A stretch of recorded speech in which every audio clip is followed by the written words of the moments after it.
Samba. Samba. Namba. Hebu njoo. Naam. Mwambie bibi yako. Unasikia? Ndio. Kuna mzigo atakupa. Huo mzigo alikuwa upelekee kijijini. Akupe wewe uende stendi. Stendi ya shamba. Uliza dereva Salum. Alafu umpe ule mzigo. Unamjua dereva Salum? Ndio, namjua. Unamjua? Ndio, namjua. Kuna siku bibi yake kunipa mzigo nipelekee. Ndio. Sasa mwambie huo mzigo umetoka kwa kakako. Dereva Salum mwambie bibi yako kule. Na yeye atakuja siku mbili hizi. Sawa? Sawa. Usije ukasahau bwana. Sawa, sawa. Tena mida hii. Sio nije tena huko funarudi na ambao hajapeleka wale au kasahau. Sawa. Nenda.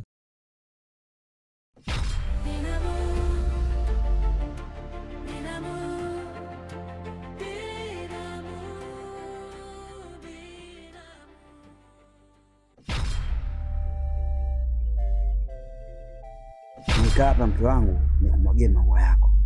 Sasa sijui nikupe maua ya mkaratusi au nikupe maua ya mjasimini au nikugee yale maua ya saa 4. Yaani una vishindo wewe. Hao umeamka na nini leo? Yaani nimeamka na zawadi tu. Nimeamka na zawadi nzuri kutoka katika moyo wangu. Na nimesema kabisa kama nisipokuambia mapema nitakuwa mimi ni mnafiki. Unajua kuna watu wengine wanakuwa wanakosea. Mtu zawadi yake mtu akiwa ipo hai. Sio subiri mpaka amekufa ndio unampa zawadi yake. Katika msiba wewe unajifanya unatoa hela nyingi, unatoa magari, unajifanya wewe una uchungu na yule marehemu. Ule ni unafiki. Lakini mke wangu nimeona hapa duniani, macho makavu tunaonana. Nikwambie ukweli, mke wangu wewe una sifa ya kuwa mke. Unastahili unastahili kuitwa mke. Sababu mke wangu kwanza hauna vitabia vya ajabu ajabu.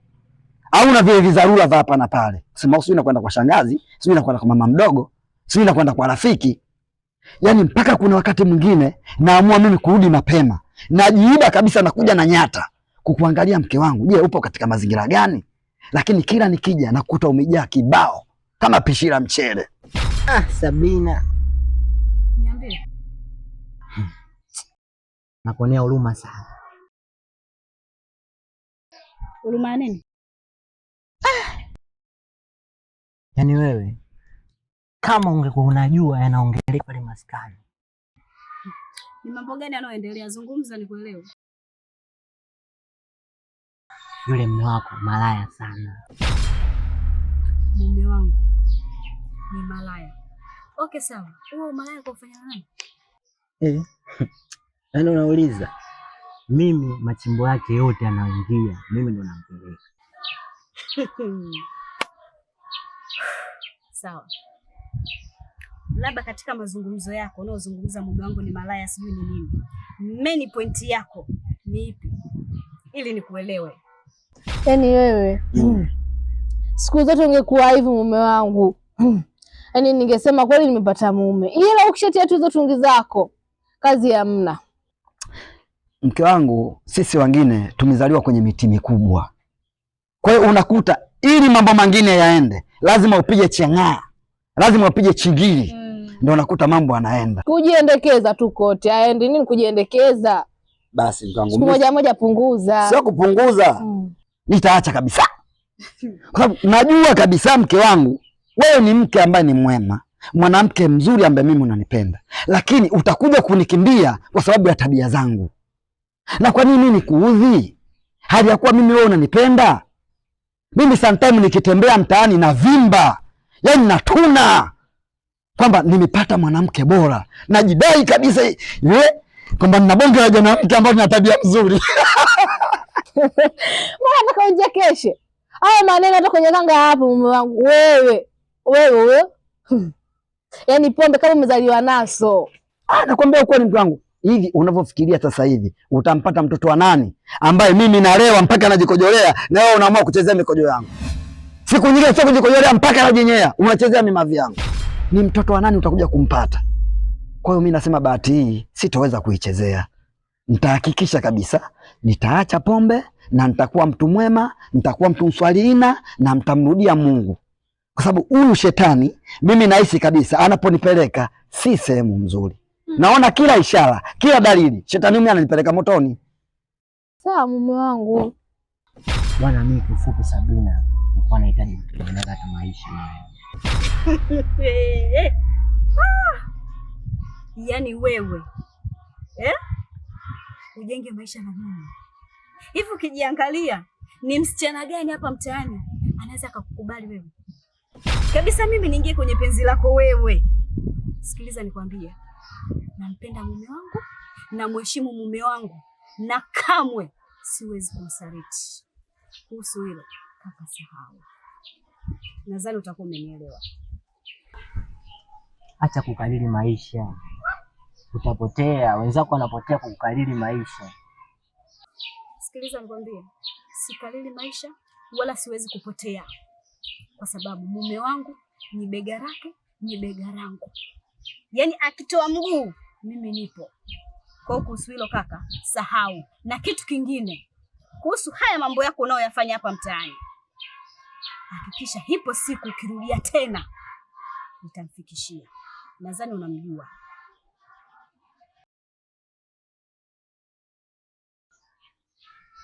Kweli sikio la kufa lisikii dawa. Sawa, wacha lisisikie dawa, ila kuwa makini blaza.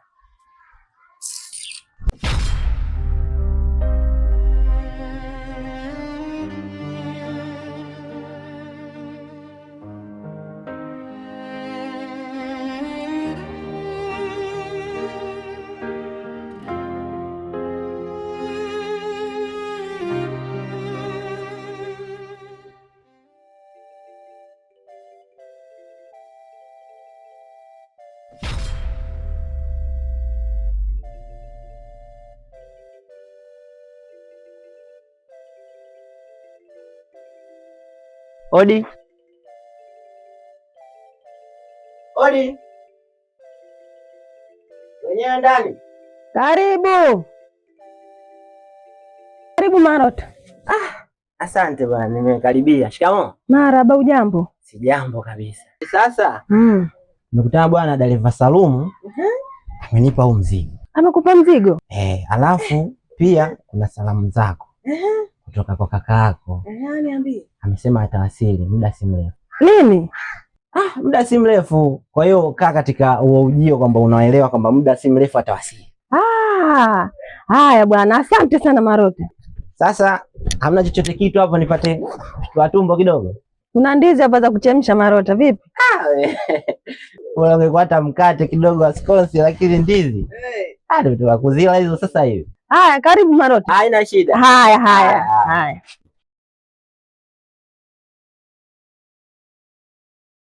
Auba mwanangu. Ile jembe umempa rafiki yako mpaka sasa hivi nikikwambia ulifuate utakwenda kulifuata. Unamjua babako lakini. Mama, lakini swala la jembe tulizungumzia jana, nikakwambiaje? Yule bwana kachukua lile jembe, anaenda kuchimbia muhogo. Alafu akirejesha ataleta na miogo mingine. Huo ni faida mara mbili. Jembe pamoja na miogo. Lakini babako unamjua, ana tabu kama nini? Namjua, lakini sasa mama, si upo, si utanitetea kinigombeza. Nimekumbuka Uba. Marota si unamjua? Huyu Marota nisimjue mimi hapa nyumbani hapa. Basi ndio huyo Marota. Kapewa mzigo na mjomba wako. Mama bwana. Yaani wewe unakaa unamwamini Marota. Yule akili zake si unazijua yule wage. Washangaa kaeka mijitu vidude tu kakuletea hapa kwambia ujinga huo. Kapewa kweli na mjomba wako. Kweli?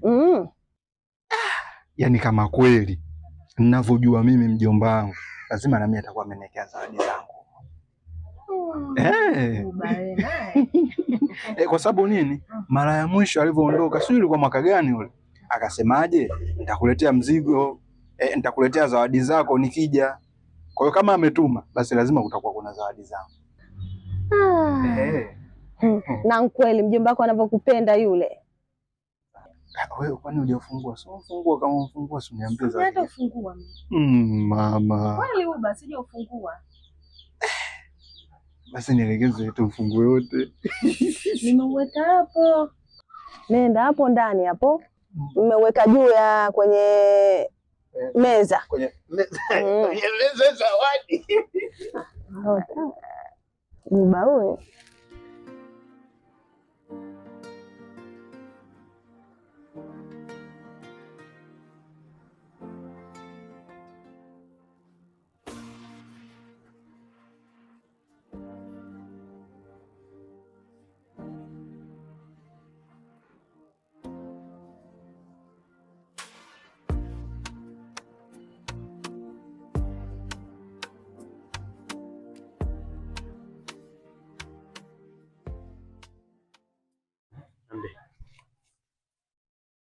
Ndio nimekuletea huko daftari. Sasa mke wangu, hapa maisha yetu yameshabadilika, na sasa tunaanza mfumo mpya wa maisha yetu, sawa? Kulingana na uwezo wangu kwa sasa hivi nitakuwa na uwezo wa kuachia shilingi 2000. 2000 mama yangu? Sasa 2000 itatosha nini nyumbani? Nihitaji yenyewe ni nini? Hiyo shilingi 2000 sasa nakuletea hesabu, sawa? Utakuwa unanunua nyanya za shilingi 200, inabaki shilingi 1800, sawa? Ndio. Tunakuja kwenye mafuta ya kula. Kwenye mafuta ya kula hapa kuna duka jipya pale limefunguliwa. Yule anayeuza pale ni kijana tu, alafu muelewa sana. Ukienda ukaongea naye vizuri, anakusikiliza na anakupimia vizuri kabisa mafuta. Inayobaki mchele sasa hivi ni shilingi ngapi? Mchele kuna 3500, kuna 2500. Hiyo ndio michele mizuri ambayo hata tukila tunahisi tunakula kwa raha yani. Mke wangu. Na mume wangu. 3500 mchele? Ulikuwa unataka tule nini? Hatuwezi tukapata mchele labda wa shilingi 1200, shilingi 1000.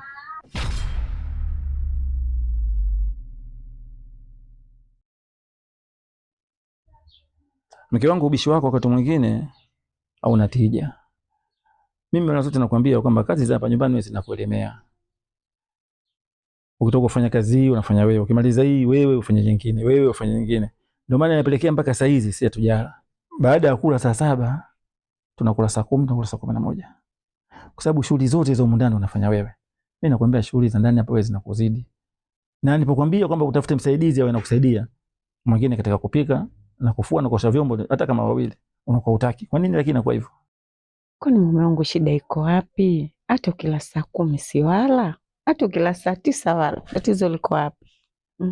Mimi sitaki msichana wa kazi.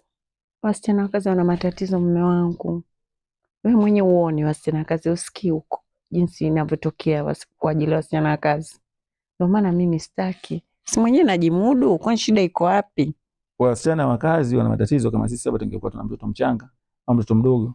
Tungesema tunasikia huko watoto wanatiwa kwenye mafriji.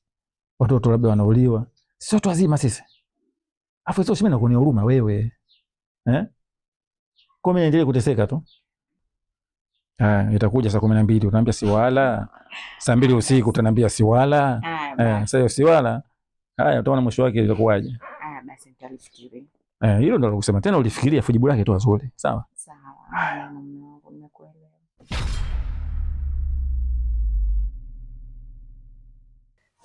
Sasa tufanye hivi. Naam. Natakiwa ukanunue zile chenga za vitumbua zile. Unajua zile chenga ukizichemsha vizuri unapata wali safi. Sawa mke wangu? Mume wangu? Hapana mume wangu. Chenga za vitumbua?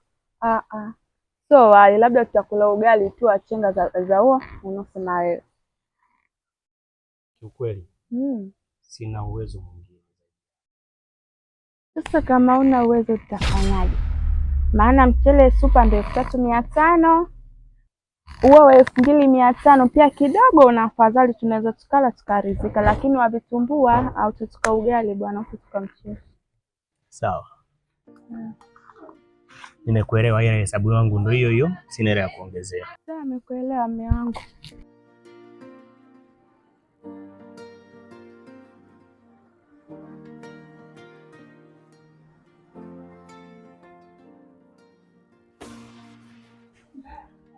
Mchele 3500. Halo, maisha yapanda bei.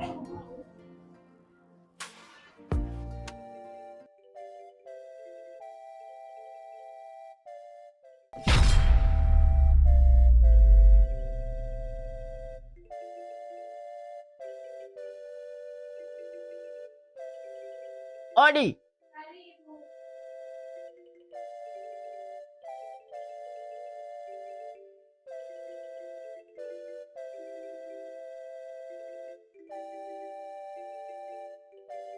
Aya, huyu mumeo nimemkuta. Hayupo. Una shida gani? Lakini mumeo ananikosea sana mimi. Haya, kuna nini tena? Maana kenyia mwishi visanga. Kafanyaje? Sijatarajia. Ndugu yangu yule kwa viwango vyetu tulivyonavyo sisi vya kulewa anakuja kuniachia mimi bili na nidhalilisha kisa deni kwa sababu ananidai. Alafu naomba ukijapo na mada za muhimu, sio umenielewa? Tena ukome. Kipindi mwadaiana mimi sijakuwepo. Sio umenielewa? Sijakuwepo kipindi mwakopana, kipindi mwalewa sijakuwepo. Kwa hiyo bwana hayupo. Sijui mwenyewe kaenda wapi.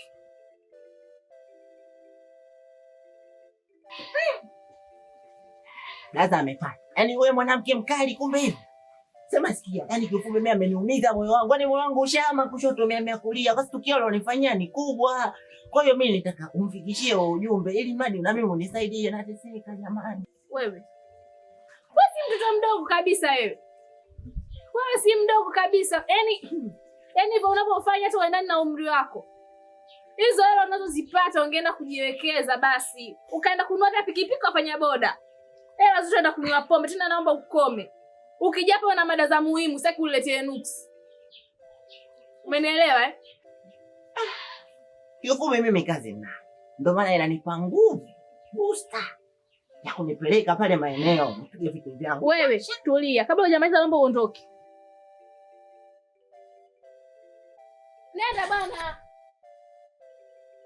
Wewe, tena naomba usirudi. Tena usirudi. Ukirudi na kushikia mapanga, hapo kwa jisikie ovyo. Mada zenu huko. Sio mpoje yenyewe waje kuharibia na wenzenu mudi. Usirudi wewe mwanaume hapa.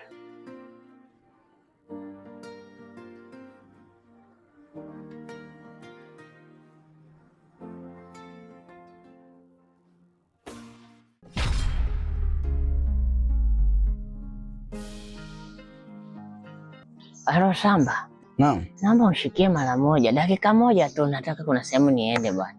Kwani si unaona na safari zangu? Ni kweli, lakini ndio maana nikatanguliza samahani usie. Natakiwa kuwahi huko nako kwenda. Sawa, lakini naomba unisaidie halo. Yaani dakika ngengado usie. Ili nidahe kuita afu na uya usie. Sichelewa kabisa. Sawa, lakini usije ukachelewa. Sichelewe kabisa usie. Sawa. Haya, haina shida.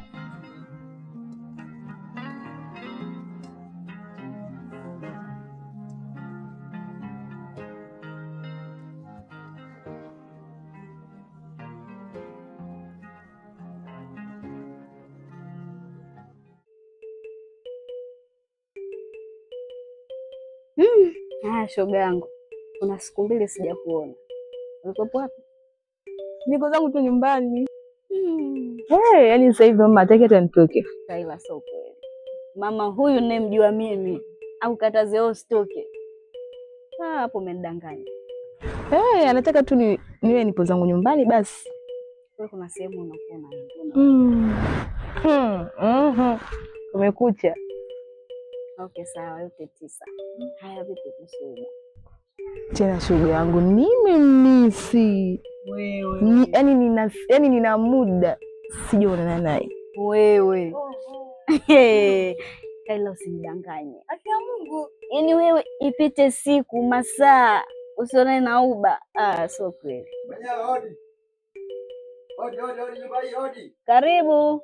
Asante. Asante. Karibu shemeji. Asante shemeji. Karibu. Asante. Karibu tena. Asante tena. Za hapa jamani. Salama za huko toka. Safi. Za mvua. Kama unavyoziona. Jamani. Naona mmetulia. Mnapendana nyinyi kama mapacha. Unajua mapacha bwana, mmoja akiwa yupo mwingine anasononeka. Ukimpa kitu mmoja huyo mwingine anakasirika.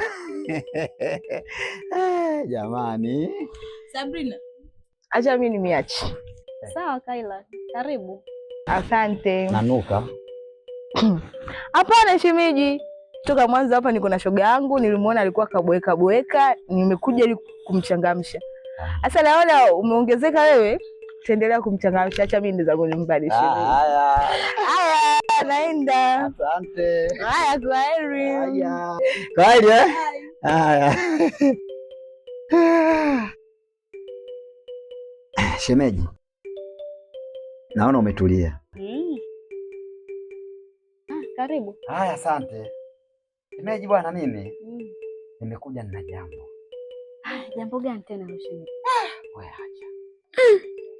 Malota amenipa kazi ngumu hivi. Nimtongozee huyu mtoto. Sio kweli. Nitaonekana mimi nduza. Yaani leo nimekuja na jambo muhimu sana. Tena na jambo muhimu. Jambo gani hilo tena shemeji? Shemeji, hichi ambacho nataka nikwambie inabidi uwe makini na ukae kwa kujishikilia. Kwanza shemeji yangu, wewe ni mzuri. Mdomo wako upo kama kikombe. Kifua chako kipo kama mchongoma, wenyewe tunaitaga mwiba. Afu nywele zako zipo shombe shombe, line. Yaani kiukweli umeumbika. Shemeji, mi bwana kukana duku moyoni siwezi. Na kwa nini nikae na kitu moyoni hajakuwa mwenyewe na kuona? Hivi hujui kama duku ni ugonjwa? Nisije nikafa kihoro bure, bora nikwambie shemeji yangu. Shemeji, nikiwa na akili zangu timamu, sijashurutishwa na mtu. Na wala sijawahi kuugua. Na wala sijawahi kwenda Milembe hata mwaka mmoja. Mimi Guluguja, kusema ukweli, nakupenda sana. Hebu rudia tena. Yaani inawezekana maneno yako sijaelewa wala sijasikia kwenye masikio yangu. Rudia. Umesemaje? Nasema hivi, nikiwa na akili zangu timamu na wala sijashurutishwa na mtu, na nasaini mkataba huu nikiwa mimi najitambua na sijawahi kwenda Milembe hata mwaka mmoja. Mimi Guluguja naongea kutoka katika moyo, tena ndani ya nafsi yangu, nakupenda. Wewe si shemeji yangu, umemuoa mdogo wangu, unaishi na mdogo wangu, leo hii unakuja kunitongoza mimi eti nakupenda. Hivyo una akili kweli? Yaani hichi nilichokisikia kwenye masikio yangu, yaani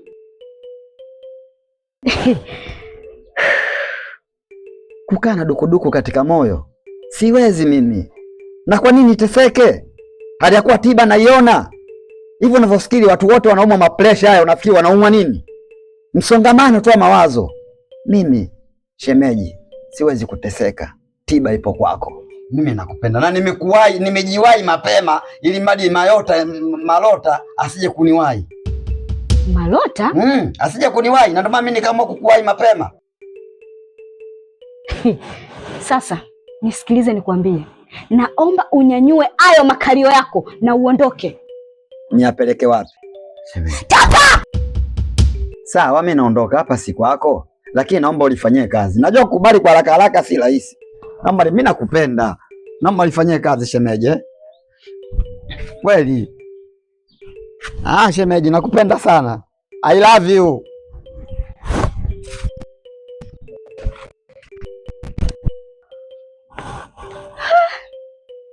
Shemeji yangu leo hii anakuja kunitongoza jamani.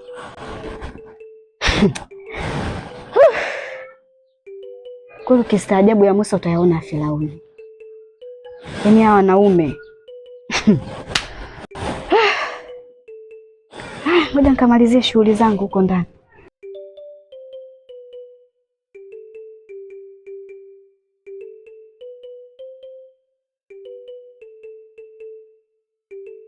Mwanangu Uba.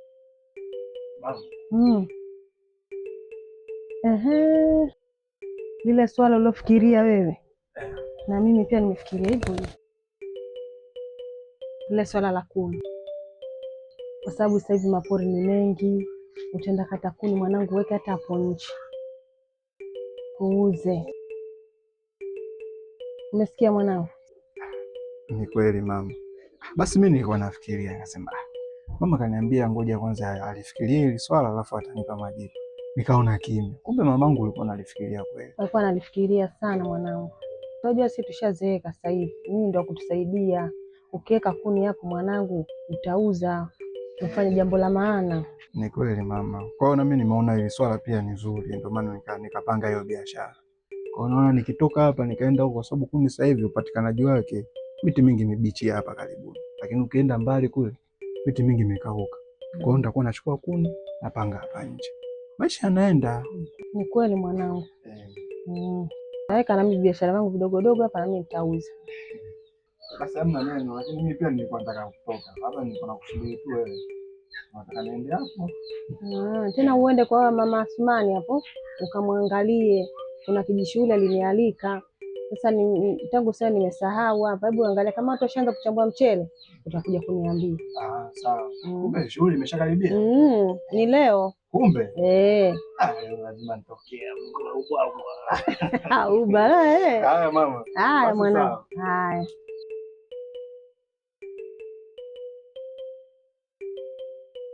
Dada za hapa. Nzuri kaka, za huko. Salama tu. Unaonaje? Twashukuru kaka. Haya, za huko. Bwana salama. Mzigo wako ulipata? Nashukuru nimeupata. Nashukuru sana kakaangu. Nimekutana na dereva yule. Nikamwambia mwambie siku mbili hizi nitakuja. Kaniambia? Sawa. Karibu kaka. Bwana sisi hatujambo bwana. Nikamwambia mwambie siku mbili hizi nitakuja. Na nikaona bora nije leo. Ifi yako nayo yote ndio yote, mimi sijaenda siku nyingi, nikaonekana na mimi sijui vipi, mtu mbaya sitembelei watu. Ndio kabidi nije naye. Karibu sana hivi. Karibu nyumbani. Na wewe ukipotea wapotea. Hamna, mambo ni mengi. Sasa sina msichana. Niko mwenyewe, basi mambo ni mengi sana.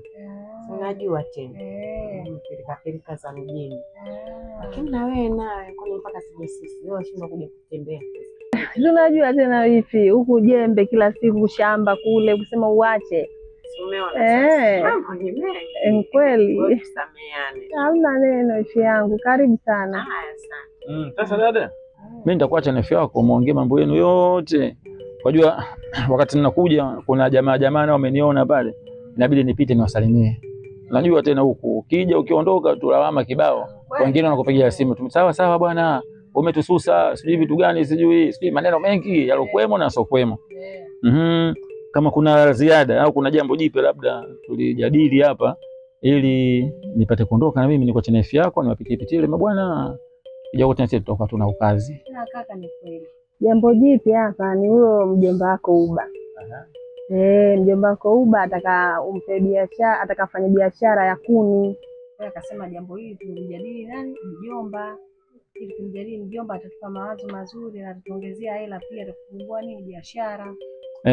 Kuongezea hela sio tatizo. Na biashara ya kuni mtihani. Biashara mimi nafikana nayo. Lakini hiyo ya kuni hiyo kidogo kama vile na sasa nayo. Kwa sasa wangu ni kwamba kuni anakata mapolini. Wanunuzi nao mapoli wanajua. Mtu anaweza akasema kwa nini nimekuni wakati mapoli mimi najua. Na yeye akaenda kukata mapolini akawa anauza naye akafanya biashara vile vile. Na biashara hizo na msingi nayo hiyo ndio sio kweli. Ila mimi na ifi yako tulikuwa tuna wazo, unaona hata ile swala sio kutumia ile mdogo wangu mara kushika peleka hichi peleka hivi. Na bwana unajua ukiwa huko kidogo kuna matatizo japokuwa rasilimali mnazo mashamba na vitu vingine, lakini hela ndio kila kitu. Kuna matumizi mengine hayataki sijui mgomba ndizi, hayataki sijui kisamvu, hayataki muogo, unataka vitu vingi vya kununua. Nikaongea na ifi yako kwamba mimi nikufungulie wewe mradi wa duka. Ile duka lile lako wewe. Uba yeye atakuwa msimamizi. Anauza duka lile. Faida anaweka au anakuletea au mdamwa vyovyote wenyewe mnivotaka. Msingi uko pale pale. Unaona duka lenyewe ni kufungulia mjini sio huku. Sababu kijijini huko mtaka mnakopa nyinyi kila siku daftari za madeni lile. Hilo unalionaje kwanza dada? Hiyo sawa kaka. Hilo jambo zuri sana. Jambo zuri. Labda sana wewe utakuwa mpweke tu Uba hayupo. Unaona lakini hawasemaje mtu wangu? Nadhani hilo limepita. Sawa. Basi kingine mizigo mingine tumegotea ile na nikiondoka kiasi cha pesa atakuachia ifi yako. Mimi wacha niwapitie hao watu niwajulie hali. Bibie naye ongea nikitoka huko ni mwendo tu. Sio nije huku tena subiri kwanza mazungumzo fulani tumesahau. Sawa. Haina shida mume wangu, lakini taratibu basi. Siku nyingi hujakuja nije kijijini. Huo ndio unaitwa wivu eh? Yaani makamu wangu unaonea wivu. Sio wivu, ni kukumbushana tu. Usijali. Mke wangu mimi na wewe tena basi tunatafuta mtu mwingine basi si utaila huo. Nakupenda hapa. Na simu hiyo ndio inaweza kupigiwa hapa.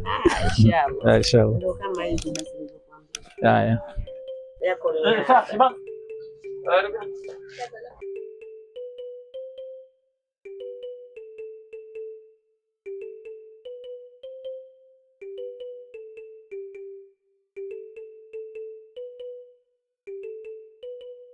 Weka hiyo.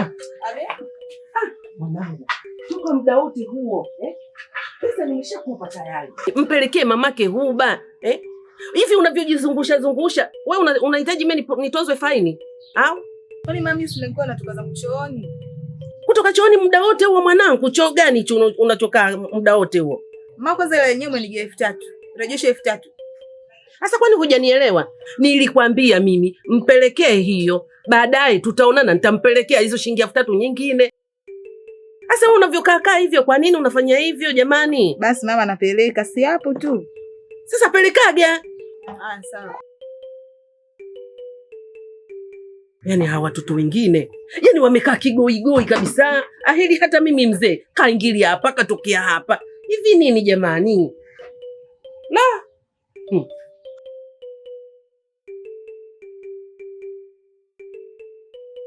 Sasa hapa dadangu, salama za huko tokako? Yaani za huko kotola usiziulize, zina uzuri na zina ubaya wake dadangu. Haya, kuna kipi kilichotokea? Mume wangu. Mume wako? Yaani sasa hivi kawa mrevi mbwa, yaani akilewa mpaka ajikojolea. Ama mdogo wangu, wakati mnakutana na shemeji alikuwa katika hali hiyo? Hamna, ni hizi siku 2-3 tu, na kama huo ulevi ndo anauanza basi kauanza na moto. Yaani shemeji yangu kafikia hatua mpaka analewa mpaka anajikojolea. Ila pole mdogo wangu, hayo ndo maisha ya ndoa, inatakiwa uvumilie. Maana wao wanaume jinsi walivyo wana majaribu, yaani majaribu, ila inatakiwa uyashinde. Kikubwa ni kumuomba Mungu tu.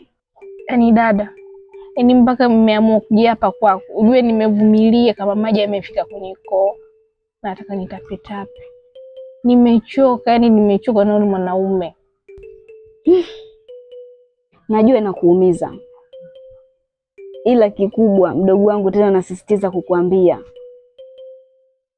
yaani cha msingi ni kumuomba Mungu ili amwepushe kwenye hili,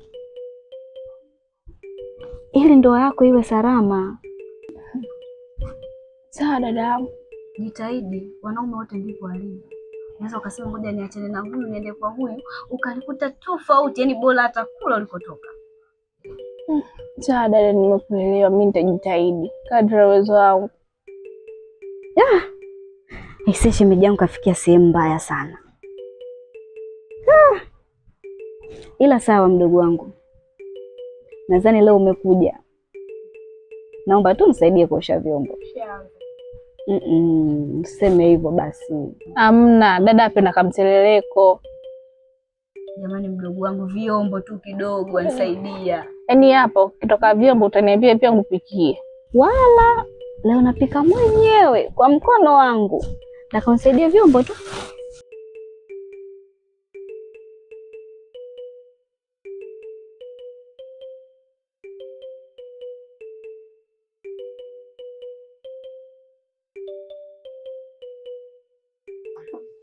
Dada, vyombo si ndio hivi, kuna vingine.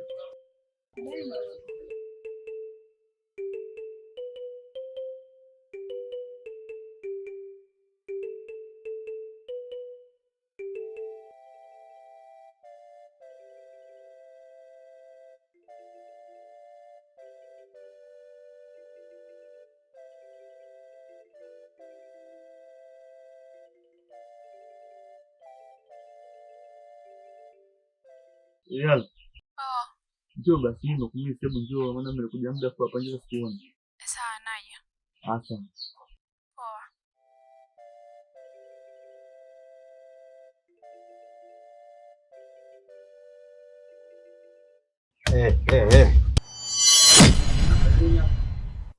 Unafanya nini hapa?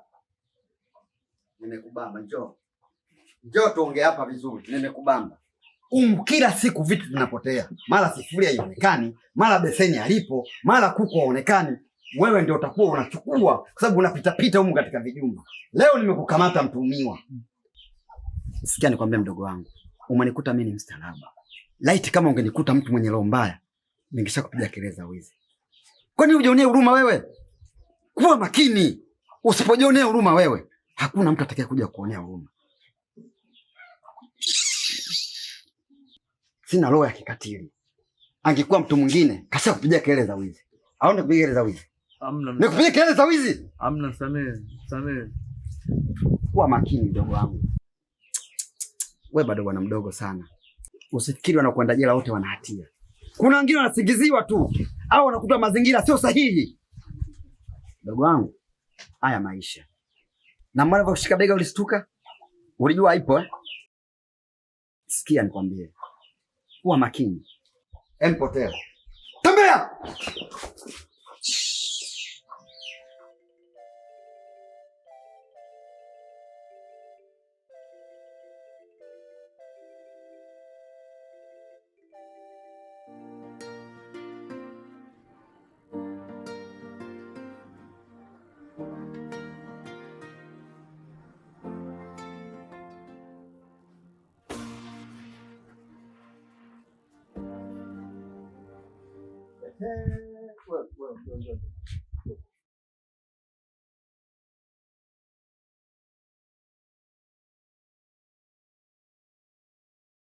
Unatoka wapi?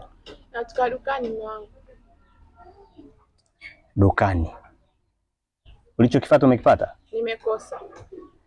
Sawa. Naomba nisikilize kwa umakini. Ile mboga ulioiacha ile, nimeshaikata. Na vipande vyote nimevihesabu. Hadi nyama wa hesabu mume wangu. Nyama. Jamani. Kazi ninayo makao. Sio kazi unayo. Nimeshakupa mfumo wote wa maisha yetu. Sawa. Sio kwamba unaenda jikoni huko kwenye kupika, unaonja alafu unaonja vipande vya nyama. Onja mchuzi tu. Ukitoka hauna chumvi utamlaumu nani? Sasa nisiponja mishazoea nikipika nyama moja mdomoni huko. Sawa. Mimi nimeshakwambia sasa hivi maisha yamebadilika, kila kitu kimebadilika kabisa. Unaona? Ile nusu ile. Mimi na uhakika tutakula mpaka wiki kidogo. Yaani kwenye ile hesabu niliyoipiga mimi. Umo usitoke. Kwa hiyo hapo kila siku tu tunakula kinyango moja. Hicho kimoja chenyewe tunakikata katikati. Unakula nusu. Na nimemaliza. Mume wangu. Yule jamaa wako wa dukani yule, nakwambia hilo deni ameshakusamehe na upite tu hamna kumfikishia mbali. Usimuogope. Sio umenielewa baba? Upo. Sijasikia akasema na deni? Kashakusamehe upite maana ukimwona akimbilia huko mwenyewe anakuona. Kwa hiyo upite. Sio umenielewa? Sasa mke wangu. Mume wangu. Hizo ndo bahati zenyewe. Mimi nilishakwambia mimi hapa mjini ni mtu wa watu. Ndio lakini upunguzage. Sasa lakini unajui mtu akusamehe kwa niaba gani? Umenielewa? Kuongea tu. Mtu hivi tu ananisamehe deni. Nikikwambia mimi hapa mjini ndo harwatani. Ulipage siku nyingine utakopeshwa. Talawanja huko ndani. Endelea na kazi zako. Sawa, mimi naenda ndani. Kuleta maji ya kunywa nini? Ugali.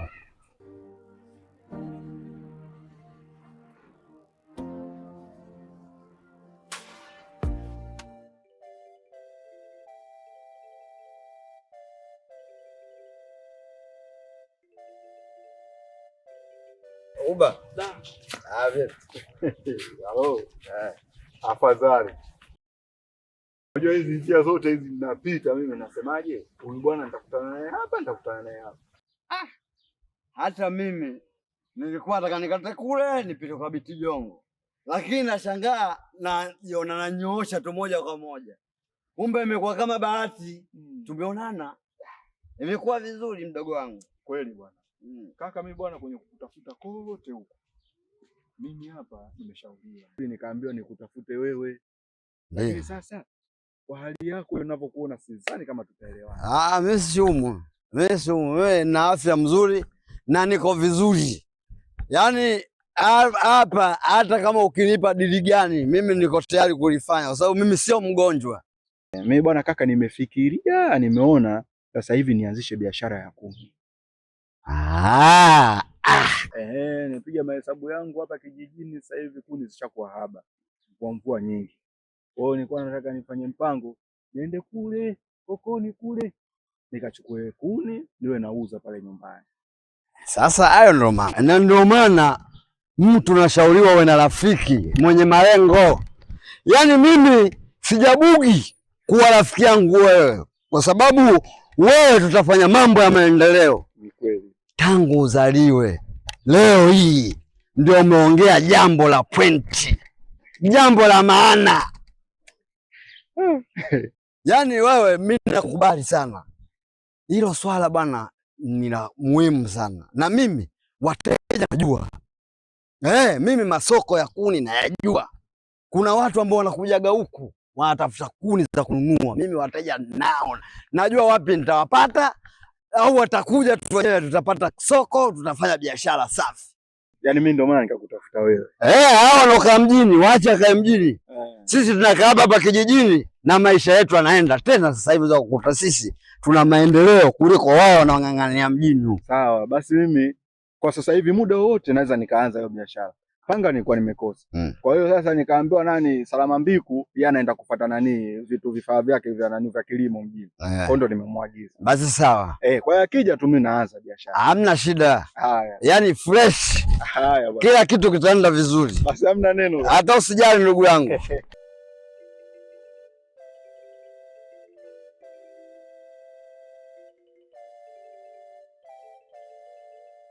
Niambie bidada.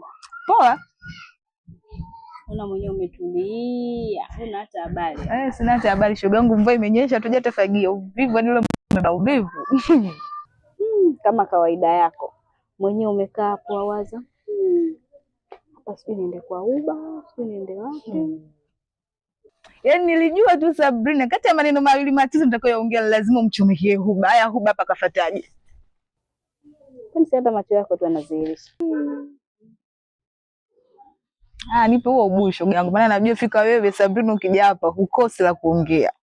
Nipe jipya dada. Tena nitaka nisahau kabisa. Dada. Yaani nina sijui niseme ni bomu. Sijui niseme ni kitu gani. Haya mwaya tupe ile bomu, sijui itatulipu hapa nyumbani kwetu, sijui kijiji kizima, sielewi. Shoga yangu tumejipanga. Nipe dada. Malota. Malota huyu unayemjua wewe Malota. Haya amefanya nini tena Malota? Yusi simamisha dada. Eti Sabrina, nataka nikwambie. Mume wako kwanza ni malaya. Kila sehemu ana wanawake. Sijui maneno dada hivi. Haya shoga yangu. Habari za mume tena Sabrina na mume.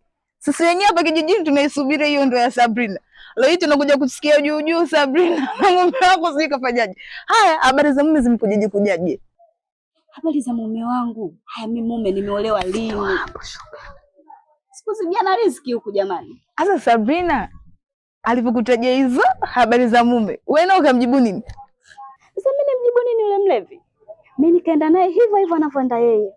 Nikamwambia ndio nina mume wangu, tena nampenda dada. Kwa hiyo na haya mambo yako unayoyafanya nitaenda kumwambia. Kwa hiyo huyo Malota kuongea habari zote hizo sijui za mume wako, sijui ana mchepuko, sijui akupendi, yani yeye haswa alikuwa anataka nini kutoka kwako? Hasa atake nini? Anataka mahusiano mimi na yeye, yani tuwe wapenzi. Ila nyewe jamani pombe si chai. Yani pombe inachengua akili za watu mpaka wanakwenda kuongea maneno ambayo hayapo. Sabrina. Dada usicheke. Yanafurahisha shoga yangu. Sasa usicheke kwa nini tena? Yanafurahisha dada. Sabrina na mbwe mkaza. Kaila, tutavunjiana adabu, si ndio? Ushanchoka. Yaani kabisa Kaila umenichoka. Hamna basi. Kuzaa kwa kutoka. Basi shoga yangu mimi nilikuwa nakutania tu. Nilikuwa nakutania tu mdada. Sawa. Mimi ngoja nikuache niwahi zangu nyumbani. Asante ila kwa ubuyu.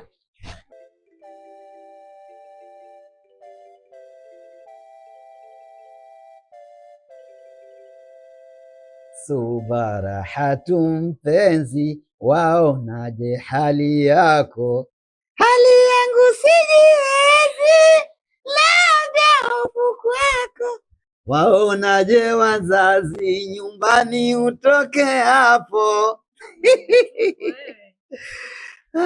Mke wangu, mke wangu, tangu muda ule nimekaa hapa, atarudi hapa, atarudi pale, atarudi hapa, atarudi pale.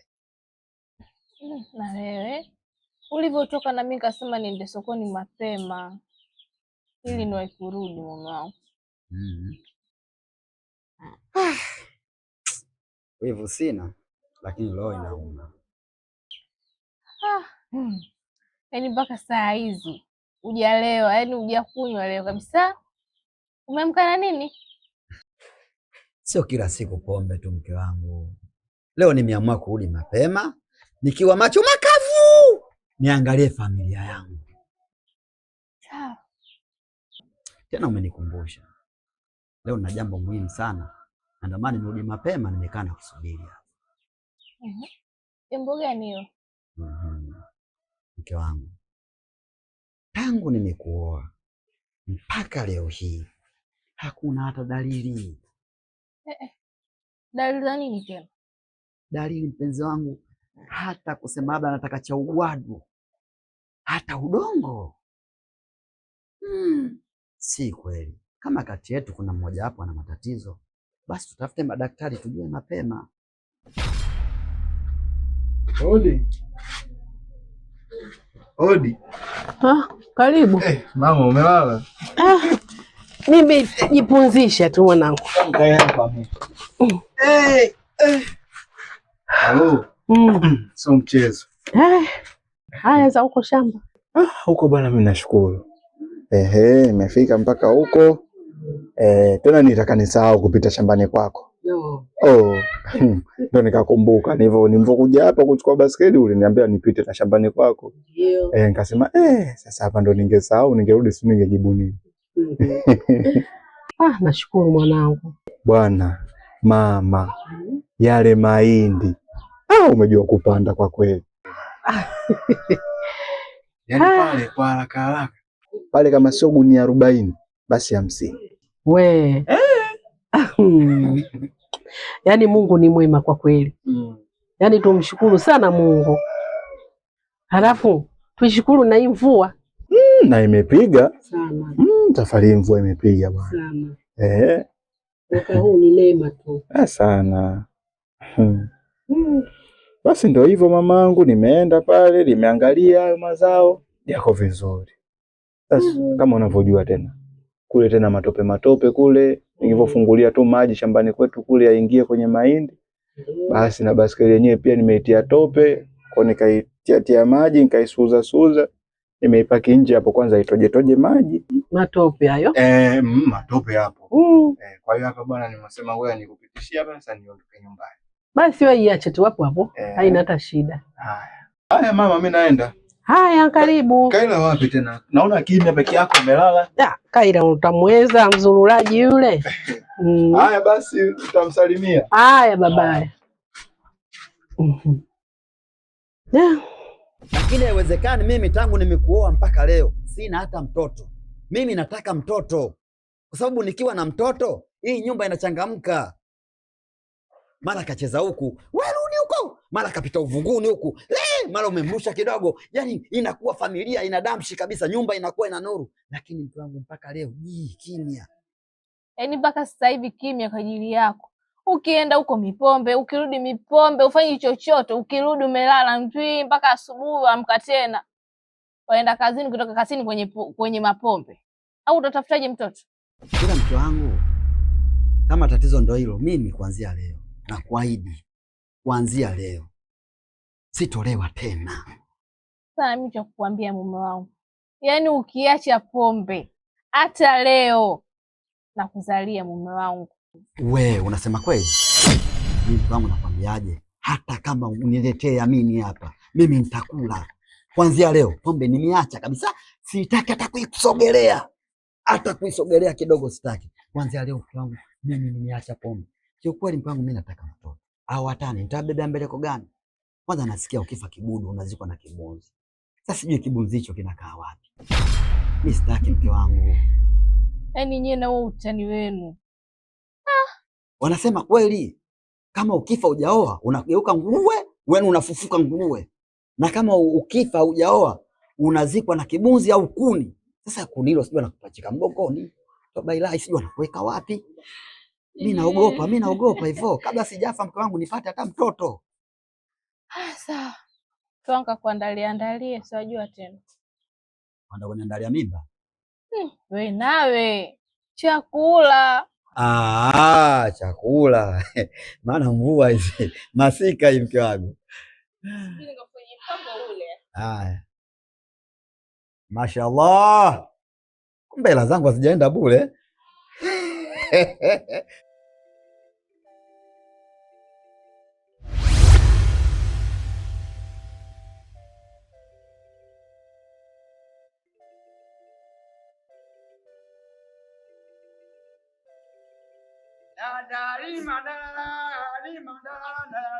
Mwamba wewe mwamba.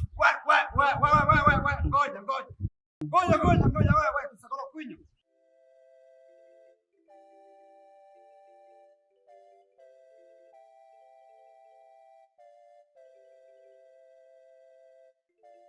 Ulikuwa mimi na kutafuta sana. Tena bora nilivyokuona. Na ndio maana nikasema njia zote sikutaka kupita, napita njia hii. Sasa leo utanipa hela yangu. Naongea na wewe ujue. Kaka mimi sina sasampa leo, sielewi. Mimi kwambia mimi nataka hela yangu. Kwa sababu hilo mimi ni jasho langu ujue. Ndugu yangu kifupi umejua kunidhalilisha. Mimi mtaani hapa najulikana, hizo kelele unazopiga hizo. Mimi unanifelisha, yaani kifupi unanifelisha ndugu yangu. Alafu kwa nini leo hujalewa? Na kila siku tunalewa mimi na wewe. Wewe kwa nini leo hujalewa? Leo kifupi bwana sasampa zimenipiga chenga ndugu yangu. Wewe msaliti. Wewe umesaliti kambi ya jeshi. Ina maana wazi utakuja kutoa siri. Na ndio maana hela yangu utaki kunipa ili ukaonge wanawake. Chagua starehe moja. Ukama mlevi, kama starehe wanawake. Nitaka nikusamehe lakini katika hili I don't know, I don't know. Wao naona mimi nachukulia mazao. Ni gari langu kisunzuki bwana. Subiri kwanza. Utanivua tai, subiri kwanza. Sasa sikiliza ndugu yangu. Wewe sina kwanza.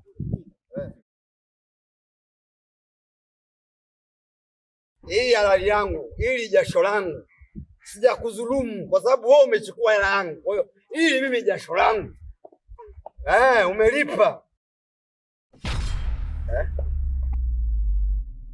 Sister, wewe mrembo. Ngoja kidogo.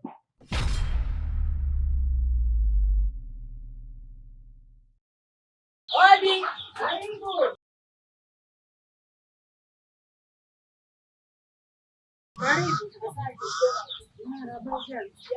Umeadimika, uonekani mpaka mamako akuagizie. Mimi nipo mama. Uonekani kabisa. Hamna, mimi nipo. Karibu mwanangu. Asante mama. Sasa mama kanijia hizi hela, nasema nikuletie. Alafu nyingine atakumalizia baadaye jioni tukutana kwenye kikoba. Haya mwanangu, hamna neno. Tutakutana huko kwenye kikoba. Haya. Huba hayupo mwanangu. Hamna mama, mimi wala nimekuwa simwangalii Huba. Karibu mwanangu. Haya sawa, naenda. Haya, karibu.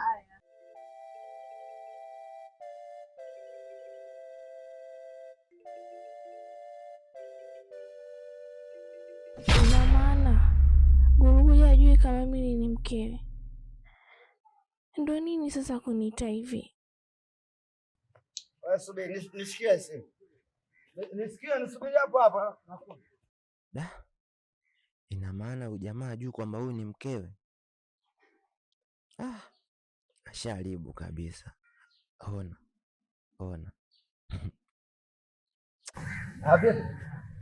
Mambo. Wewe dada mzuri. Kutoka katika roho kabisa. Kwa hiyo nakupenda sana kusema ukweli. Kumbe wanawake wazuri wapo eh? Kwa hiyo mimi nataka tusaidiane maisha. Sawa eh? Chochote unachotaka mimi nitakupa. Naona bwana. Yaani mimi unipe namba zangu za simu. Alafu wewe unipe namba zako za simu. Alafu kisha tutafutana. Sawa eh? Alafu tukitafutana tufanye maisha. Hii ni bahati. Na bahati haijirudii mara mbili. Kwamba wewe kukutana na mimi ina maana tayari ushatoboa. Wewe bosi, kwa sababu mimi nina miela. Is okay? Kwa hiyo nipe namba zangu za simu. Sina simu. Mambo madogo tu hayo. We nani? We Malota. Mlete simu huyo. Simu sio yako na ng'ang'ania. Maskini wewe. Sasa umesikia baby? Mimi nakupenda. Chukua hii simu, weka namba zangu, sawa? Ukishaweka namba zangu utanipigia. Chukua simu wewe. Andika namba zangu. Sina muda kupoteza. Haya maisha, hii ni bahati. Bahati haijirudii mara mbili. Mimi nataka nikusaidie. Maisha magumu. Sawa? Kwa hiyo weka namba zangu, alafu mimi nakupigia. Umeelewa vizuri? Nini? Mbona unasuasua? Okay, kama unaona basi, kama unaona vipi? Hamna shida. Anyway, wewe hiyo simu nenda nayo. Namba zangu mimi zipo humo ndani ya simu. Kama utapata muda utanipigia. Sawa eh? No problem. Usikose kunipigia. Wewe Guruguja. Nakupenda sana. I love you my dear. Guruguja. Wewe Guruguja, unajua nani yule? Yule nani? Yule mrembo, ile Pini. Pini Kibani yule shemeji. Shemeji yangu kwa nani? Mke wako yule, mke wako. Mke wangu? Mke wako yule. Mke wangu mimi yule?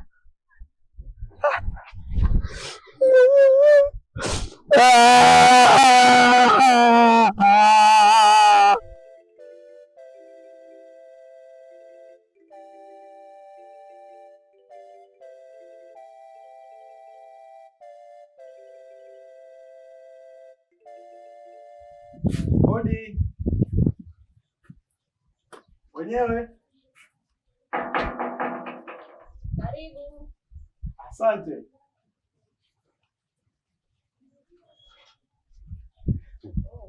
Naam. Karibu. Asante. Nilikuwa namuulizia Kaila.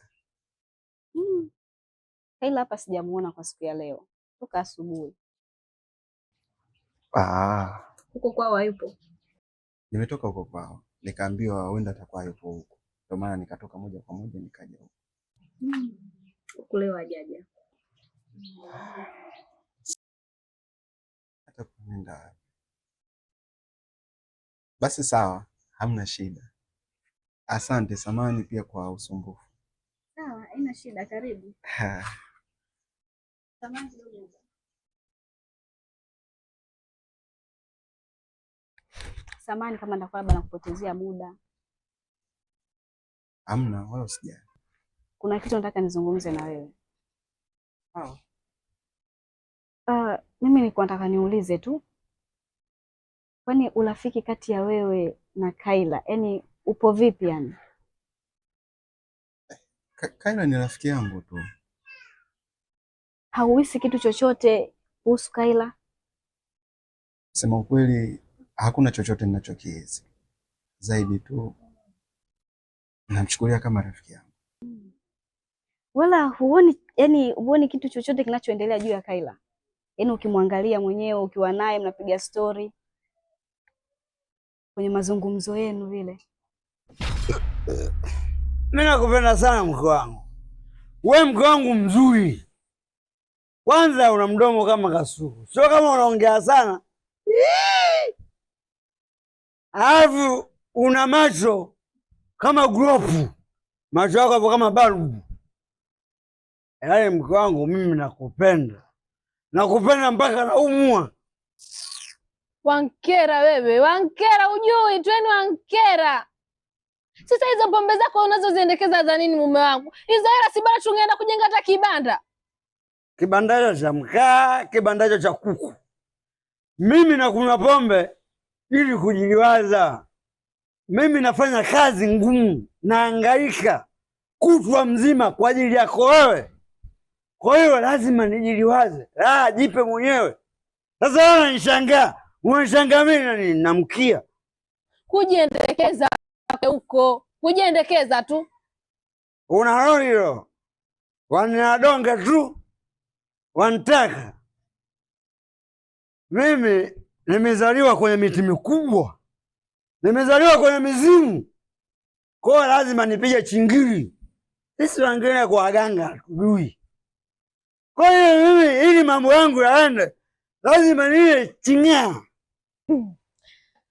Umezaliwa kwenye mizimu wewe. Una loli hilo. Nyo. Huwa ananionyesha uso wa tabasamu. Na anaonekana kuwa ana furaha sana akiwa karibu na mimi. Lakini hakuna chochote ninachogundua kuhusu yeye. Sawa. Lakini urafiki wenu, yani nyinyi mmepanga urafiki wenu yani we wa design gani yani? Au malengo yenu ni yapi? Ni urafiki tu. Zaidi hapo hakuna chochote ambacho kitaendelea hapo mbele. Sikiliza nikwambie, hakunaga urafiki kati ya fimbo na ng'ombe.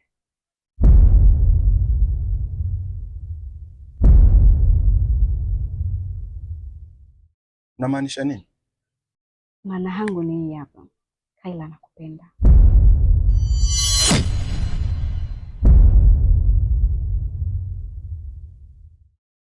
Sawa, nashukuru. Kwa sababu mimi sijawahi kufikiria kama inaweza kuwa hivyo. Asante kwa kunifafanulia hiyo. Sawa, hata mimi pia nashukuru kama utamuelewa rafiki yangu. Bila shaka. Asante. Karibu. Mimi naenda. Ujue mke wangu mimi wewe nilikuwa kwenye wakati mgumu sana. Nilikuwa linyesha bonge la mvua. Yaani tulipata tabu. Tulihangaika kwenye matope na kuambia tuna gari ile ipandi mlima watu wanapanda na miguu. Tunaikuta gari ipo juu. Ndio shaba. Lakini nishajua tatizo. Wewe ulikuwa unakalia majifia. Na ndio maana zokoa linyesha mvua. Wewe ulikuwa unakalia majifia. Mimi nilikuwa nakula ukoko. Ndio maana kanyesha mvua. Kazi ni hiyo tu, ujielewe mwanaume, yani ujielewe hata kidogo. Yaani wenzangu mimi wapata naume, mimi nimepata kumeume ambalo halina mbele la nyuma. Mbili samazi. Mimi dude nipo tu. Sasa hiyo kashfa. Na wasema kweli ukimsifia muuza pombe utia maji. Mimi nimekusifia wewe mzuri, unanikanyagia mimi sasa sina. Wewe una roho hiyo. Wanataka tu. Wanoniage. Mtaenyewe unawanga kibao. Unawanga chungu mzima. Kwa hiyo wananionea donge mimi kwa wewe mke wangu umetulia. Na ndio maana mimi sitaki disturbance. No. Kwani hauli? Si unakula wewe? Au vai? Si unavaa wewe? Mimi sijakununulia suku hilo pila. Sijakununulia baya mimi. Sijakununulia pashakula mimi, pashakula sijakununulia pashakula. Sijakununulia pakashume mimi, sijakununulia pakashume mimi. Unataka nikununulia nini? Niko upewe donda uguze. Una lori wanataka tu. Nipishe mimi hapa. Nipishe nipite. Wanaopenda ngono na fitina sio kwenu tu, hata kwetu hapo. Wapenda ngono na wachawi sio kwenu tu, hata kwetu hapo. Ukichukia zishangai, fiai. Binadamu ndivyo walivyo. Wanaopenda ngono na wachawi sio kwenu tu, hata kwetu hapo. Ukichukia zishangae, furahi, binadamu ndivyo alivyo.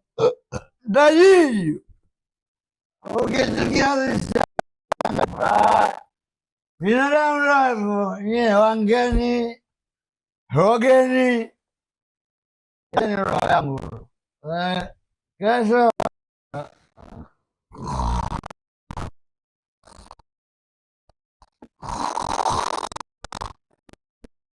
Mume wangu.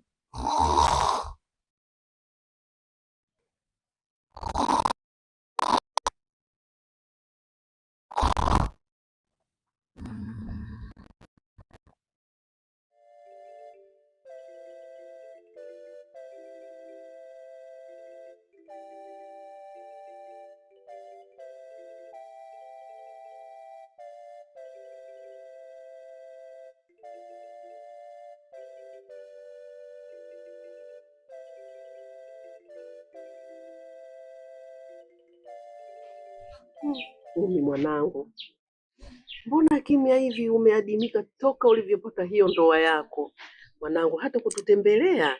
Amna mama, mambo mengi. Mambo mengi hapo ndani kwako kwenye nyumba yako? Jamani, mpo wawili tu we na mume wako? Mama, sijui hata nianzie wapi. Yaani bora tu nikae hivi hivi ndani. Yaani mpaka leo nimeamua nitoke. Mume wangu mimi anitia aibu mama. Aibu gani tena mwanangu? Ndoa bado mbichi, ina maana anakutesa au inakuwaje? Mama, uone vitu anavyofanya hapa mtaani? Uoni? Vituko mimi naviona, jinsi anavyolewa, anapita hapa mtaani kote, anaongea ovyo. Tumeshamzoea Guruguja, ndo tabia yake. Haya, huko nyumbani na wewe tena kitu gani? Mama, yule mwanaume mimi nishamchoka. Yaani mpaka nimeamua nije hapa kwako. Nimechoka. Yaani yeye afikia hatua mpaka amchunguza dada yangu. Kweli mama, ni haki? Yaani Guruguja afikia hatua hiyo ya kwenda kumchunguzia mimi dada yangu. Amefikia hapo kumtongoza dadako wewe? Sasa bora hata ende akamchunguza yeye, ameelewa. Hajaelewa, hajifanyi chochote. Sio aibu? Yaani huyu ni mkosefu wa adabu. Wewe tena, ina maana wewe hatosheki mpaka amfuate dada yako? Mbona ana tabia chafu yule kijana?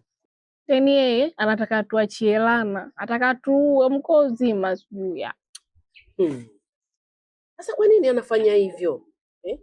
Na kweli kwa sababu hapo zamani walikuwa wanasema dada na mdogo wake wakishare mwanamume mmoja, hilo ni kosa mpaka mpikiwe dawa.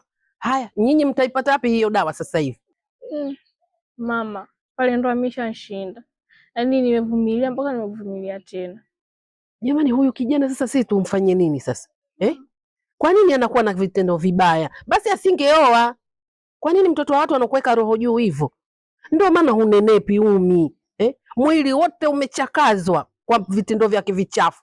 Kojo, gubu, kila kitu yeye Guruguja huyo. Mama, mimi ndio ishanishinda. Mpaka umeona nimekuja hapa mamangu, nakuchukulia kama mamangu mzazi. Sina mama hapa kijijini. Ndio. Sina. Nimekuja unipe ushauri wowote ule. Mimi nishachoka. Yaani mpaka na hema. Tena na hema haswa. Sasa nisikilize Umi. Hivi vituko anavyokufanyia hapa kijijini kwetu, kuna wazee wenye busara tu kama mimi ulivyokuja kunieleza. Kuna mababa hapa, mababu. Jaribu mchukue baba mmoja tu, kaa naye pembeni, mueleze haya mambo yote ulionieleza mimi. Vituko vyote anavyokufanyia. Usiache hata kimoja mpaka anamtongoza dadako. Unanielewa? Mama, mimi pia naamini hivyo. Ila nitavumilia. Vikinishinda nitaondoka kwa sababu sijazaliwa naye au wakufa na kuzikana. Hapana, nitaondoka vikinishinda mama. Hapana, wazee hawashindi kitu. Jaribu hivyo Umi. Sawa mwanangu? Sawa mama, mimi acha niende nimuwahi, asije akarudi akanikuta siku.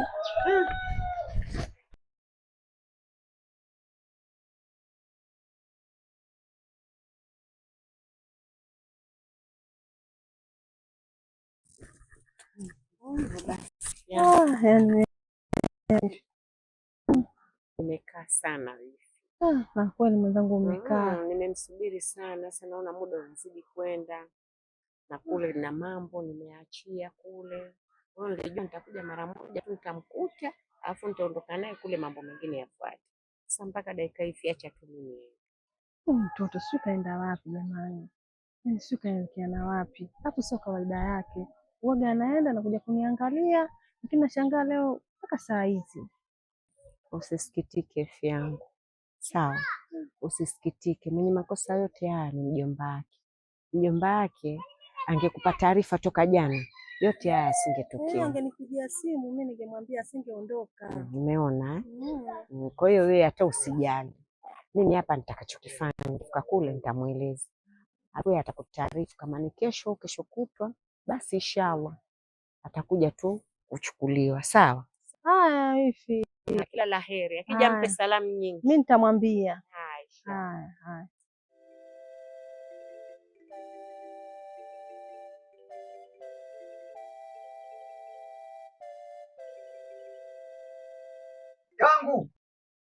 Mke wangu. Kumbe upo jikoni. Sina muda wa kupoteza mke wangu. Kwa sisi tusiosoma, chungu kipo mfukoni. Kutoka kwangu ndio kula kwetu. Sijui umenielewa? Na siku zote mwenda pwani si mkaa nyumbani. Wacha nikahangaike mke wangu. Sasa si umetoka mume wangu, yaani mizani abaki hata ule. Ni kweli nimetoka sio muda mrefu, lakini mwanamme kazini, mwanamke jikoni. Wacha nikapambane mke wangu ili tule. Baadaye mke wangu. La sasa hivi.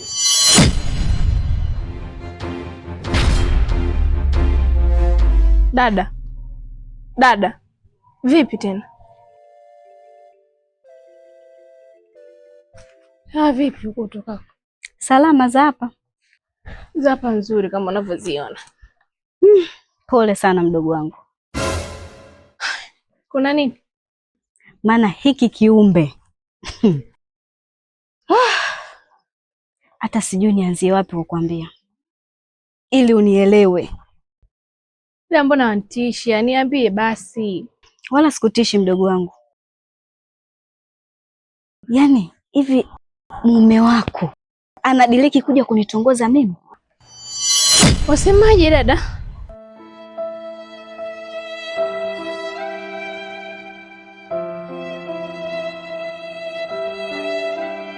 Mume wangu mimi? Namaanisha hichi nilichokizungumza. Mumeo anakuja kuniambia mimi ananipenda? Mungu wangu. Dada, mwanaume mimi antia aibu. Antia aibu, mimi nimeshachoka mwenzenu. Yaani sio kukutia aibu tu. Sasa nisikilize kwa makini mdogo wangu. Tena unielewe ninachokizungumza. Kaa na mume wako. Ongea na mume wako. Hii tabia anayoifanya sijapendezewa nayo. Na wala kwangu mimi siitaki.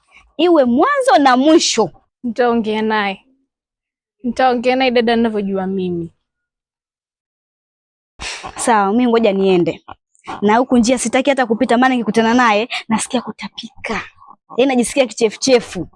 Vipi hii njia inatoka? Inatoka kwenye hichi kichochoro cha Masela waingia hivi. Basi sawa, kwa heri mdogo wangu, baadaye. Sawa dada.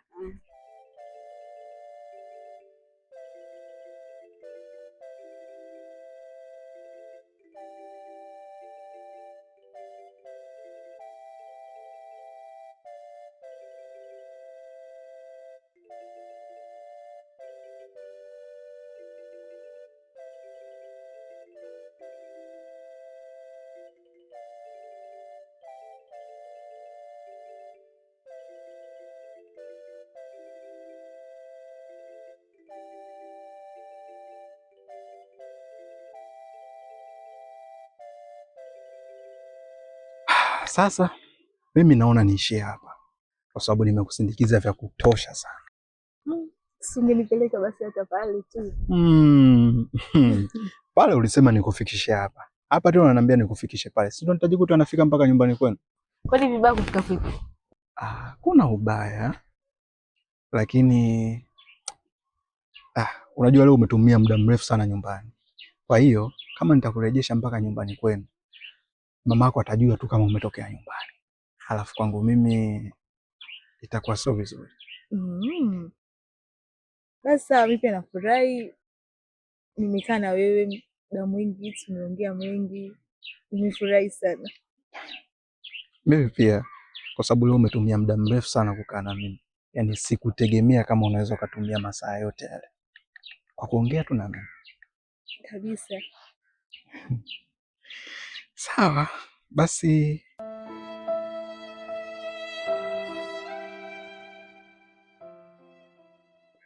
baadaye. Sawa.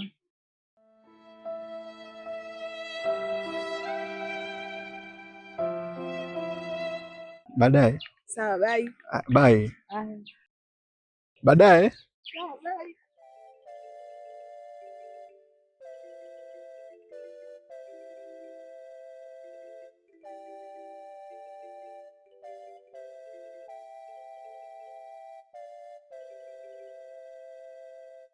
Njiwapeleka salamu kwa yule wangu muhimu, ukifika mueleze kwamba ninapata tabu. Ewe njiwa, peleka salamu. Karibu. Umetulia huku ajiimbia tu nyimbo. Nakumbuka ya zamani mwanangu. Ya zamani ni dhahabu.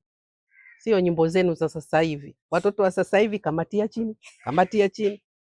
Haina madiri yoyote. Kama nakuona enzi hizo ulivyokuwa. We. Karibu. Vipi Kaila kasharudi? Kaila katoka. Muda tu. Kaelekea huko juu. Na huyu atembea hata sijui kaelekea wapi. Yaani muda wote kiguu na njia. Si unajua mwanangu, nyinyi vijana, akae hapa afanye kazi gani? Kuto kama hivi mimi nashona tu mikeka, hii kazi hii ataiweza? Katoka. Sasa nakusaidia kazi mama. Ajifunze kushona? Watoto wa siku hizi mnayo hayo. Hawezi kushona mikeka yule. Karibu. Sawa mama, mimi ngoja niwahi. Haya mwanangu. Tuje tukalie baada. Kabisa. Karibu tena. Haya sawa. Haya. Hawa mashoga wakikosana tu kidogo kosa, lazima watatafutana.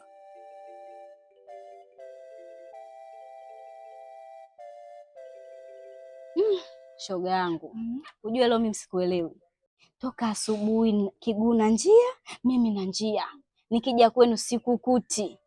Namuuliza mama Kaila yuko wapi? Kaila toka alivyotoka mpaka saizi hajarudi. Shoga yangu ulienda wapi? Kutembea. Kaila, kutembea muda wote huo kweli? Kila siku mimi ni mtu kukaa tu nyumbani peke yangu. Shoga yangu, nimekuja sana ni hapa kwako. Leo mwenyewe nimeleza misere. Alafu unavyoonekana ni mtu mwenye furaha. Inawezekana huko ulikotoka kuna mambo mazuri. Tuambukizane hiyo furaha. Shoga yangu, sema tu atakuumbea. Dada, sio umbea tu. Nataka nijue hicho kinachokupa furaha wewe ni kitu gani? Basi shoga yangu. Leo basi. Nimeenda kukutana na Uba. Hebu kwanza nikae vizuri. Sasa kijana wangu, ndio baba, hapa amekuja shangazi yako na kufuata wewe kwamba kuna mipango, lakini sasa inaonekana kwamba watu wamesubiri muda mrefu, hujulikani umekwenda wapi na sina taarifa yote ulipokwenda. Kwa hivyo imebidi wakae mpaka aondoke. Sasa hili jambo litatuletea matatizo kwa sababu ujue kuna mipango ambayo ya kutusaidia sisi. Sasa ikiwa wewe huoni kama hili ni tatizo. Sawa baba, lakini mimi nilitoka kweli, nilienda huko chini kwa kuna mipango fulani nienda kuifuatilia. Lakini pia shangazi hakuniambia kama leo anakuja. Angeniambia na maana mimi ningekuwepo. Wewe umeondoka bila taarifa. Sasa kama hivi imekuja fursa hiyo, wewe uonekane. Uoni kwetu sisi ni tatizo hilo. Kwa hiyo shangazi kashaondoka baba? Yeye kashaondoka. Sasa sijui tutafanyaje ili tuweze kuwasiliana naye ili apate hizo taarifa ili aje akukute, kwa sababu hiyo jambo tukilikosa hilo litatuletea matatizo. Ni jambo ambalo ni muhimu kwetu, kwa sababu wewe ungekwenda hiyo mipango ikawa mizuri, ingetusaidia sana sisi. Sawa. Basi baba, mimi naomba unisamehe kwa hilo. Sawa. Basi baadaye ukiweka vocha tutampigia basi. Basi sawa, lakini mambo kama namna hiyo hayakunifurahisha kwa sababu naona kama tunapoteza, kuna vitu tunapoteza. Kwa hiyo siku nyingine ujitahidi kwa una mipango na mtu unakuwa utoki ili uweze kukutana naye ili tuweze kurekebisha haya mambo. Sawa baba. Samehe kwa hilo. Basi sawa. Alafu nilipita kule chini kule kwa mzee wa Ziki. Anasema jioni kuna kikao cha wazee. Kwa hiyo unatakiwa ufike. Basi sawa, mimi siwezi kupoteza nafasi hiyo. Nitajitahidi ili niweze kufika. Sawa, saa 10 sasa usisahau. Sawa. Sio kasema sijakwambia. Haya. Yaani nimepata muda mzuri wa kukaa naye. Tumeongea. Tumefurahi. Tumekula pamoja. Huba kanisindikiza. Yaani leo nilikuwa ni mtu tofauti. Nilijisikia kama niko ndotoni. Alafu sasa sitaki niauke. Hivyo tu shoga yangu. Sasa ndio hivyo. Ila kuna kitu bado kinaniumiza ubongo zako. Kitu gani hicho? Yaani Uba ameshindwa kuongea chochote kile juu yangu. Na mimi nani mdomo kwa mzito nimeshindwa kumwambia chochote kile. Iko tu shoga yangu hapa ndio natuona nimtambea nini nimechezea fursa. Yaani Kaila, katika vitu ulivyofeli leo, hii ni namba 1. Yaani umepata nafasi ya kuongea naye, kuzunguka naye, mpaka anakusindikiza mpaka mitaa ya kwenu. Unashindwa kumwambia neno la dakika 1, neno la sekunde. Unashindwa kumwambia Kaila? Shoga yangu mdomo mzito. Yaani shoga yangu umeniangusha. Nimekupa kila aina ya njia mimi, kila aina ya mbinu, Unashinda kujibebisha wewe. Wewe ni mwanamke, ni msichana mzuri. Inatakiwa uonyeshe uzuri wako ukiwa naye. Unashinda kuonyesha uzuri wako. Mdomo unakuwa mzito shoga yangu. Yaani kila nikitaka kusema neno nakupenda, mdomo unakuwa mzito. Kila nikitaka kujaribu kunyonyoa mdomo unakuwa mzito, na mtazama basi na hivi. Aongee chochote tu kile. Kaila, siku zote nafasi ni mara 1, na ukiichezea hii bahati, kumbuka yule ni mwanaume. Leo na kesho kutwa ukishindwa wewe kumwambia, kuna mtu atampenda na utajutia. Basi shoga yangu. Sasa shoga yangu, mimi hapo nimekuelewa. Bahati haijirudii mara 2. Lakini kwangu itajirudia mara 2. Nitapata tena nafasi nyingine ya kukaa na Huba na nitamwambia kila kitu. Yaani safari hii hapo mdomo wangu nitakwenda kumenya malimao ni yale uwe mwepesi. Nitamwambia ukweli wako, mimi zako nakupenda. Si unajua tena. Nimeshamaliza kila kitu. Kazi kwako. Asante, nitajitahidi raundi. Sawa, wae nyumbani, mama anakusubiria. Sasa acha mimi niende.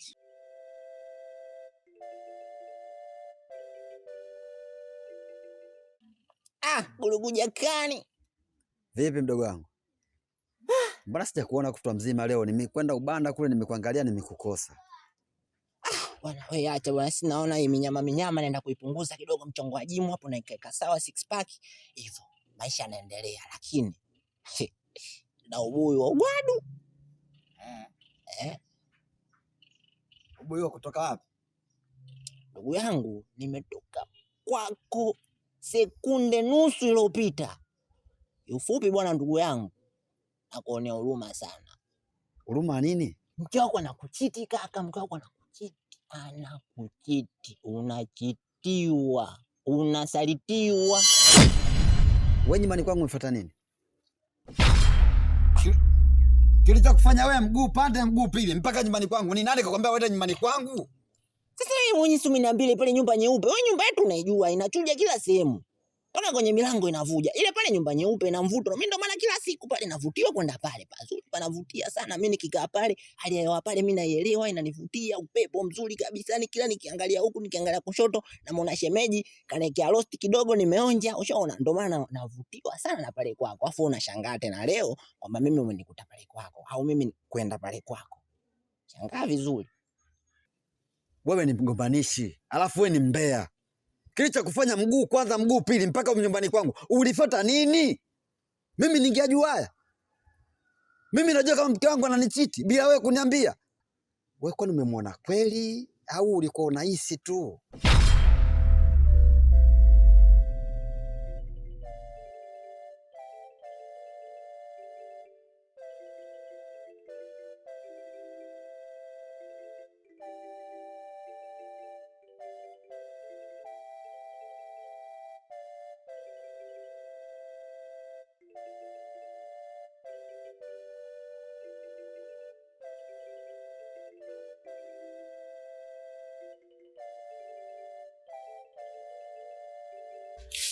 Mwenyewe kwenye harakati ya kufagia.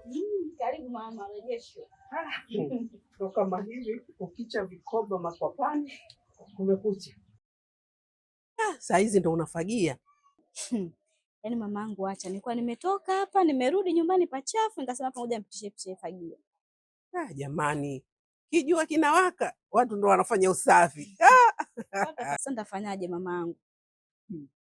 Na hapa ndo pachafu kama unavyopaona. Sawa. Bibie, guu hili lako mwanangu. Ulikuwa? Jana nimepata simu kutoka kwa babako migodini. Anipigia simu, mama nenda kawaeleze pale nyumbani.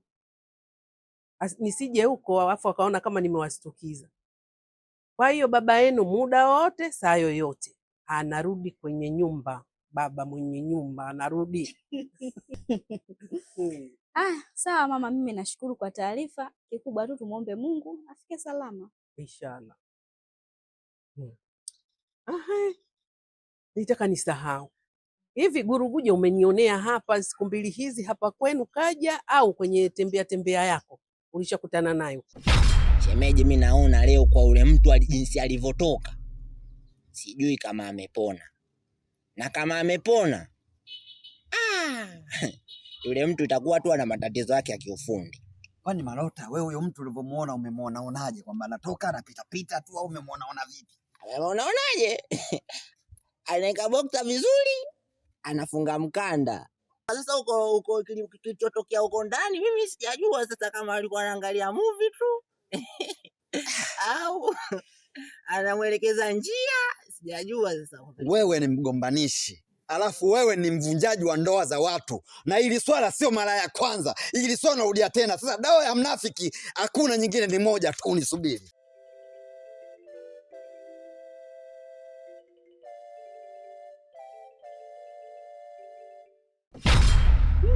Guruguje mamangu sijakutana naye. Na siku ya pili hata machoni kwangu sijawahi kumuona. Nagarika. Haya, garika gani hilo nakusibu? Yaani garika lenyewe mwanangu, Guruguje alikuja nyumbani kwa shida zake. Mikono nyuma, mama mimi na biashara, mama naomba hela, nikopeshe. Kweli nimemkopesha mimi. Basi toka nimempa hiyo hela mama mpaka leo nafuatilia nyumbani kwake Guruguje, mara kaingilia huku, mara kaenda huku, mara hivi. Mwanangu, hela mimi nilimwambia kabisa, hii hela mimi ya biashara shambani kwangu, unajua mimi nalima ngogwe bamia. Nikalimishe nipate mazao. Mwenzangu hela kaichukua ile jiji mpaka leo. Sijui kama hiyo biashara kaifanya, sijui vipi, hata sielewi. Ndio maana nakwambia ninagalika. Hasa naye mama yangu, wamjua kabisa yule ni mlevi. Akilewa mpaka hajitambua, enda kumkopesha hela kweli? Hataki kazi yule, hataki kulima yule, hata vibarua tu kwake ni shida. Afu enda kumkopesha hela kweli? Jamani mama. Mwanangu, hizi huruma ndo hii inayoniponza. Yule bwana angekuwa yeye peke yake tu, nisingempa hela yangu. Lakini kaja kamtaja na mke wake, wanashirikiana kwenye hiyo biashara. Basi mimi nikapata huruma na yule mtoto mwenyewe yule mkewe, sijapata nuksi naye yoyote, mtoto mzuri mpole. Mimi sikupata shida yoyote, ndio maana mimi pesa ile nikaitoa mwenzenu. Yaani kuhusu hilo mamangu nakupa pole. Maana hapo ushapoteza pesa zako zote. Hivi unadhani Guruguje kweli atakulipa hela yako? Sabrina, hii hela mimi ni ataitoa, akimbie chooni, ajifiche kwenye mipango, sijui aende wapi. Hela yangu ataitoa. Yaani yule kaingia choo cha kike. Na ninavyokuambia kachezea vyeupe. Vyekundu vitamchafulia nguo. Ataitoa atake asitaki. Sawa mama. Ngoja mimi nikuache. Haya sawa, mimi ngoja niendelee kufagia fagia.